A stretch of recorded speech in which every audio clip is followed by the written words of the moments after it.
The Attorney General's timeline, not good enough for House Democrats. You heard Kevin explain that. So let's bring in tonight's Power Panel. Fox News contributor Leslie Marshall, editor-in-chief of Ricochet.com, John Gabriel, and conservative filmmaker Dinesh D'Souza. Welcome to all of you. Hi, Shannon. All right, great to have you guys with us tonight. I want to read something from Adam Schiff. He obviously chairs the Intelligence Committee over in the House. He says Congress has asked for the entire Mueller report and underlying evidence by April 2nd. That deadline stands. In the meantime, Barr should seek court approval, just like in Watergate, to allow the release of grand jury material. Redactions are unacceptable. Release the report. Dinesh, how much of this do you think we're going to get to see? And are the Democrats right to ask for every single thing? Well, I hope that we get to see more rather than less, for the simple reason that I think that all of this is good for Trump. This is a report that did not find what it set out to find, and it, in fact, in a sense, ratifies Trump's narrative. Trump has been saying from the beginning, I didn't collude with the Russians, and that was treated by the media and by the left as ridiculous. And so we've had 2 years of two competing theories, and one of those theories has been proven correct and the other one wrong. So I can kind of see why the Democrats are so discombobulated. It's kind of like they had a nuclear bomb. It was supposed to go off and blow up the whole Trump presidency. It hasn't gone off, so they now want to see the nuclear bomb to find out which part of it didn't work. How come our explosive, we spent all this money on it, we invested so much in it, and it hasn't produced the desired result? Trump is still standing strong. That's quite a word picture there you've created, Dinesh.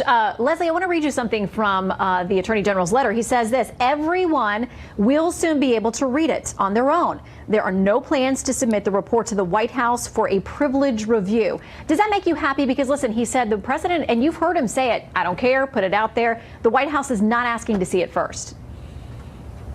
I'm actually surprised that's a good stance. I'm sorry, for Leslie. Sorry, I thought you said... Yeah. Okay. Yeah, I'm actually surprised by that, because there are those, I think even Judge Napolitano on our network have said there must be something, because of the ambiguity, if you will, with regard to obstruction of justice, that specifically might be embarrassing, if nothing else, to the president. So I'm happy and I'm surprised. But what I don't like, and what I'm hearing thus far, as we heard in Kevin's report, is I think, and many Democrats, I think, are fearful that we're just going to have pages of paper with a lot of black lines through it, a lot of redaction. Of course, you have the Attorney General, William Barr, who is obligated legally regarding that grand jury testimony. But as Congressman Schiff has pointed out, like in Watergate, he could go to the courts to change that, make it public. I agree with Dinesh that everybody needs to see it, but there's no bombs that we're expecting to go off, Dinesh, as a result of this. Sorry to burst your bubble on that. All right. Well, John, let me bring you in here, because this is what the president said when he was asked, and he said this repeatedly, about whether or not he wants this report to go out in full, what he thinks about the Attorney General and working towards the release. I have great confidence in the Attorney General, and if that's what he'd like to do, I have nothing to hide. This was a hoax. This was a witch hunt. But, John, even some of his supporters say there is going to be some stuff in here that may be embarrassing for the president. It's certainly not rising to the level of a criminal situation, because special counsel and Barr have cleared him of that, but probably some things that his enemies will be able to run with. Right. I'm sure there'll be tidbits here and there that many in the media, especially on other cable nets, will try to blow up into something equivalent to this grand conspiracy with Russia. But the Democrats really do have a lot of egg on their face with this. And I think it's best for people like Nadler and Schiff just to back off, maybe reassess their strategy, since it's blown up in their faces. It's just made Trump look better, and it's basically solidified his position, so he's stronger heading into 2020. Right. Senator Feinstein has said she wants it by April 15th. The Attorney General says he'll come up and testify May 1st and 2nd. Show of hands, who thinks he gets it done and gets it to the Hill with all of these redactions and security issues and grand jury issues by April 15th? All right, we got one. Okay, well, we will stand by, and panel, if you'll stand by for us, we have much more to discuss with you on the political news front tonight. Thank you all. So both sides want the Green New Deal in the 2020 conversation for very different reasons.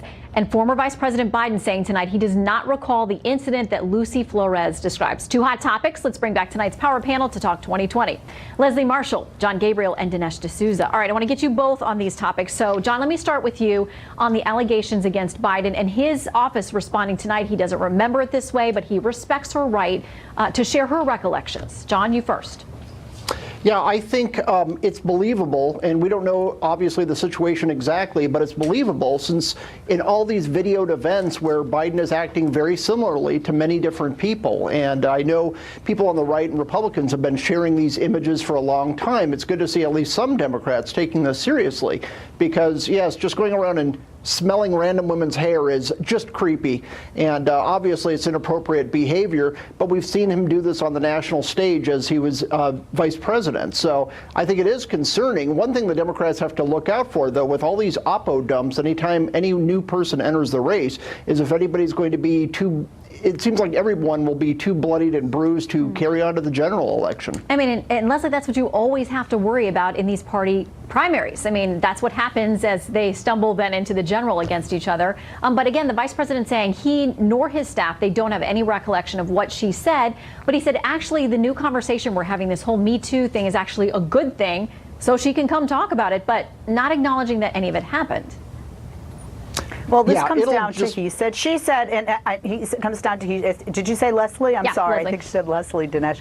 I think it comes down again to he said, she said, and this is what's troublesome to me is the hypocrisy. I mean, you have a man in the White House that has 2 court cases right now, 24 allegations against him. He was elected president, and people on the right say all those women are lying. But when one person on the left says this happened, it's believable, it's credible. Here's the situation.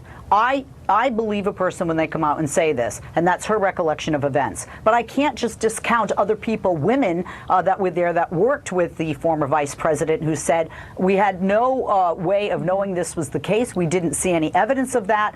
This is not what we felt. And it will be interesting to see if there are other people coming forward. And I wouldn't be surprised. And I think that the fact the former vice president has responded to this, whether he runs or not, and he's not running as of yet, I think is the right thing to do. And I think his response was appropriate. Dinesh? I think that when you get these allegations, you have to ask, what do we previously know about this person, Biden? And we do know that from past reports that there is some creepy behavior on Biden's part. There were reports, for example, that he liked to swim nude in the pool while female Secret Service agents were around. I mean, that's just strange behavior. Now, that doesn't mean he did this. And in fact, one thing that gives me some pause, this particular allegation, is its timing. We know that there's a debate going on in the Democratic Party, and there's a certain amount of hostility toward white male candidates, Beto as well as Biden. And the idea here is that these white males don't belong in the race because there are qualified female and minority candidates already there. So it's almost like the white males should kind of bow out to give the women and the minorities a chance. And so this could be a kind of political strike that is aimed at taking Biden out of the race. And so I think for this reason, a little bit of carefulness and skepticism, it's always in order, but it's especially in order in this case. Okay, we're going to run out of time, so I have to ask you for a one-word answer on this issue of the Green New Deal. Who does it benefit in 2020? Either the Democratic candidates or the president? We'll ask each of you. John? Trump, easily. Leslie? The Democrats. Dinesh, you're the tiebreaker. It's going to benefit Trump and the Republicans big time. All right, a split there, but, we would expect that. We like to have diversity on the program. Thank you all for being with us tonight, our Power Panel. Thank you, Shannon.